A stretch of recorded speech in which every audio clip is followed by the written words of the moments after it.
Welcome everyone to the Taylor School District Special Board Meeting of October 23rd, 2023, where our mission statement is to educate, engage, and empower those we serve. And our vision statement is that we will be the innovative destination district where all succeed. This meeting is called to order at 6:02 p.m. Ms. Block is absent. Mr. Heath. Here. Mr. Myers is absent. Mr. Thomas is absent. Mrs. Thomas. Here. Ms. Shufelt. Here. Mr. Wright. Here. Please stand for the Pledge of Allegiance. Pledge allegiance to the flag of the United States of America and to the republic for which it stands, one nation, under God, indivisible, with liberty and justice for all. Moving on to item number 3, we have revisions, approval of the agenda, policy 0166. Is there a motion? Motion. Motion by Mr. Heath. Is there support? Support. Support by Mrs. Thomas. Mr. Heath. Yes. Mr. Myers is absent. Mr. Thomas is absent. Mrs. Thomas. Yes. Ms. Shufelt. Yes. Mr. Wright is a yes. Ms. Block is absent. That carries 4-0. Moving on to item number 4, our discussion items. We have TFT memorandum of understanding. Mr. Wager. Yeah. We have 3 of those tonight. Correct, yeah. We have 3 that we're bringing before you. So we've been working with TFT on a variety of issues to help not only their membership, but help us with some of the things that we are looking for getting done as a school district right now. The first one before you is regarding the vision insurance for the Taylor Federation of Teachers. This is pretty simple and straightforward. Essentially, we are bringing the TFT onto the NVA vision that is in place for other district employees. Up to this point, the Taylor Federation of Teachers has had a reimbursement policy that's been on the books for quite some time.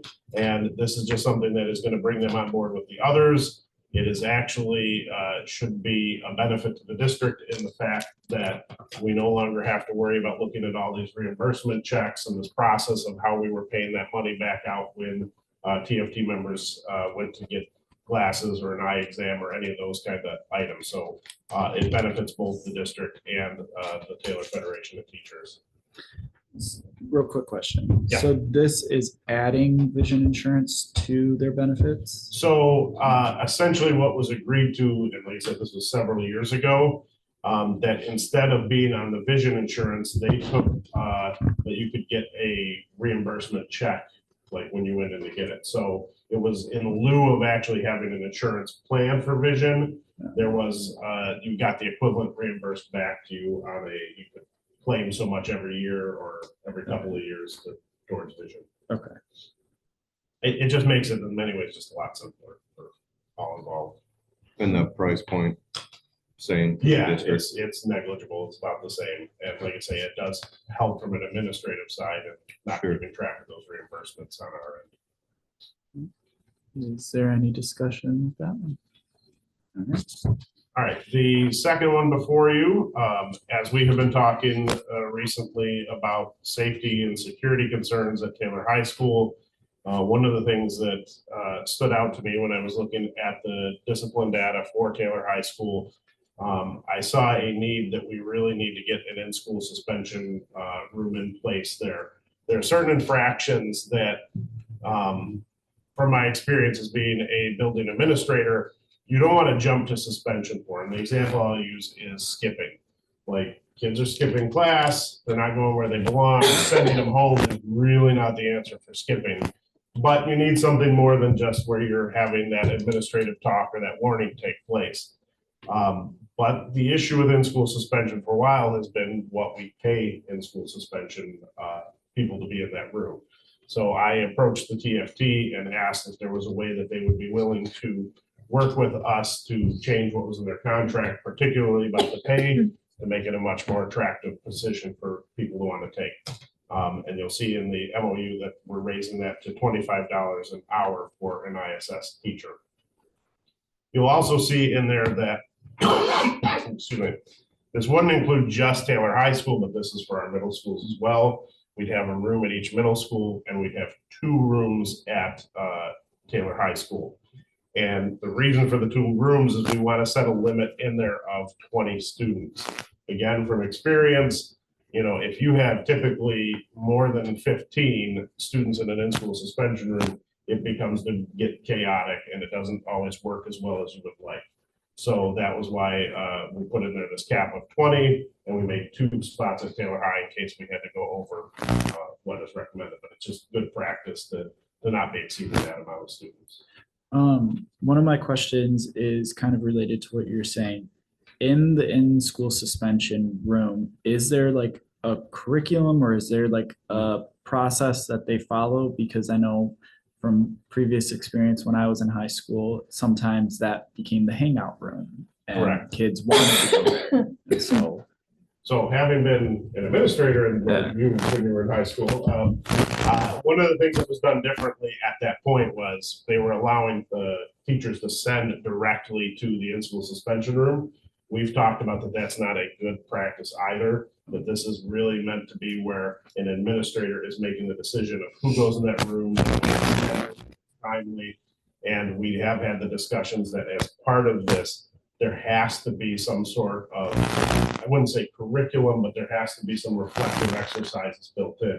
Like typically you're going to get them to go through some restorative practice worksheets to show where they realize that they did harm to another or what they did wrong, and then reflect and kind of give feedback of what they would do differently in that situation going forward. But we do recognize that that piece has to be in there too. will that be counted as like what they would be doing in class then? Or is there online Schooling? schooling where they can be learning whatever class they would be in at the time?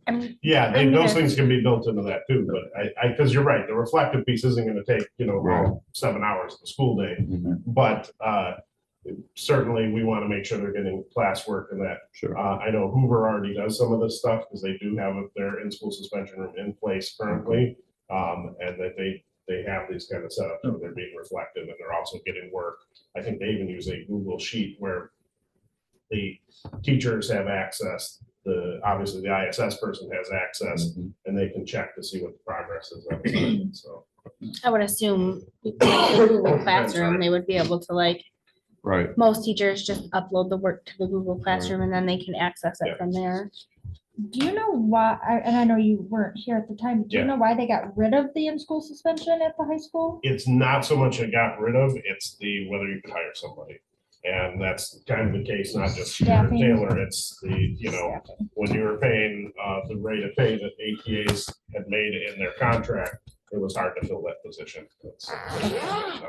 So we're staffing 2 rooms. If only one's needed, are we still paying that other teacher? We would be Or- like now, because technically we still have this position on there as under the old rate of pay, we just have never been able to fill it. So if Right. we're only able to fill one, then we would have one that operates. Yeah.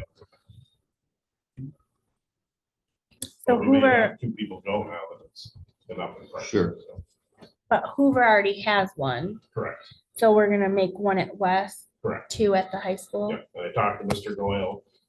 He said that currently he doesn't have a room open, but if someone were to apply and put into that position, he could make the space happen and get it underway. Any other discussion? All right, moving on to the third one. Third one is a couple weeks ago, we brought before the board 2 support positions that the Michigan Department of Education had approved for helping at Myers Elementary. And when we did that, I said we would be having a MOU coming before the board with TFT to give the approval for those particular positions to be exempt from the teacher's contract. And the reason those were sought to be exempt is those are grant funded positions. We're anticipating a year or 2 from that grant, but we're not sure beyond that if that's going to be something sustainable. So rather than put them into that position where they go into the TFT contract and then we have to take it out in 2 years. So as part of that process, what was asked for by the Taylor Federation of Teachers was a change in their contract to their language regarding staff meetings. And essentially, right now, they are required to have weekly staff meetings. And they're essentially asking for one of those to come off. So we would be at 3 staff meetings a month. And that the other 3 staff meetings would be flexible in how they're used. One will always have to be a full staff meeting. And then the other 2 could be used for PLCs. They could be used for professional development. They could be used for various building committees that they have, like the PDIS committee or the MTSS committee, or, you know, any various committees that some of these buildings have going on. And it just makes sense that we should give that opportunity for that to be flexible for the staff and for the building administration to find what they need for their building. And it's giving them that in exchange for having the exempt positions we asked for. Any discussion? Moving on to item number 5, action items. First, we have the Taylor Federation of Teachers, TFT, Memorandum of Understanding. It is recommended that the Board of Education approve the MOU between the Taylor School District and the Taylor Federation of Teachers, TFT, regarding National Vision Administrators / Vision Insurance. Is there a motion? Motion. Motion by Mr. Heath. Is there support? Support. Support by Mrs. Thomas. Mr. Myers is absent. Mr. Thomas is absent. Mrs. Thomas. Yes. Ms. Shufelt. Yes. Mr. Wright is a yes. Ms. Block is absent. Mr. Heath. Yes. That carries 4-0. Moving on to item number 2. Taylor Federation of Teachers, TFT Memorandum of Understanding. It is recommended the Board of Education approve the MOU between the Taylor School District and the Taylor Federation of Teachers, TFT, regarding Myers Elementary School MDE grant support positions. Is there a motion? Motion. Motion by Mr. Heath. Is there support? Support. Support by Ms. Shufelt. Mr. Thomas is absent. Mrs. Thomas. Yes. Ms. Shufelt. Yes. Mr. Wright is yes. Ms. Block is absent. Mr. Heath. Yes. Mr. Myers is absent. That carries 4-0. Item number 3, Taylor Federation of Teachers, TFT Memorandum of Understanding. It is recommended the Board of Education approve the MOU between the Taylor School District and the Taylor Federation of Teachers, TFT, regarding the in-school suspension rooms. Is there a motion? Motion. Motion by Mr. Heath. Is there support? Support. Support by Ms. Shufelt. Mrs. Thomas. Yes. Ms. Shufelt. Yes. Mr. Wright is a yes. Ms. Block is absent. Mr. Heath. Yes. Mr. Myers. Yes. Mr. Thomas is absent. That carries 5-0. Moving on to item number 6, public comment.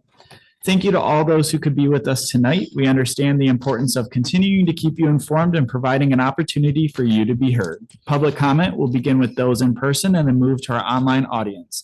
For those in person, please step up to the microphone and state your name and address for the record. After the in-person comment, our online audience will need to find the raise hand symbol for our moderator to recognize and unmute you. Please take into consideration common courtesy, refrain from any personal attacks, and please keep your comments to 3 minutes or less. We will provide and assist with timekeeping so each guest will be able to monitor their own time and know when to conclude, so all who wish to speak will have an equal opportunity to do so. As a reminder, if there are any questions at this meeting or by some other avenue, Interim Superintendent Michael Wager or his designee will work on getting those answers in a timely manner.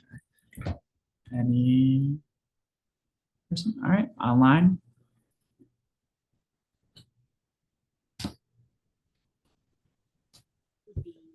Good evening. This is Michelle Hodgkinson. I just wanted to take a minute to thank everybody for their continued support this year and remind you that this week is our trunk or treat, and we look forward to seeing everybody there. Again, thank you so much for your support. It means a lot. Anyone else? All right. We'll move on to item number 7, adjournment to closed session per policy 0137.2 pursuant to Michigan's Open Meetings Act, being Public Act 267 of 1976. And as amended, I move the board convene in closed session pursuant to 8H, material exempt from disclosure by state or federal statute. Is there a motion? Motion. Motion by Mr. Heath. Is there support? Support. Support by Mr. Myers. Ms. Shufelt. Yes. Mr. Wright is a yes. Ms. Block is absent. Mr. Heath. Yes. Mr. Myers. Yes. Mr. Thomas is absent. Mrs. Thomas. Yes. That carries 5-0. The Board of Education will go into closed session at 6:17 PM. That's right.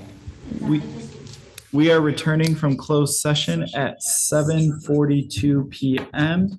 There is no action. Moving on to item number 9, board member comments. Are there any board member comments? Moving on to item number 10, adjournment. Is there a motion? Motion. Motion by Mr. Myers. Is there support? Support. Support by Ms. Shufelt. Ms. Block is absent. Mr. Heath. Yes. Mr. Myers. Yes. Mr. Thomas is absent. Mrs. Thomas. Yes. Ms. Shufelt. Yes. Mr. Wright is a yes. That carries 5-0.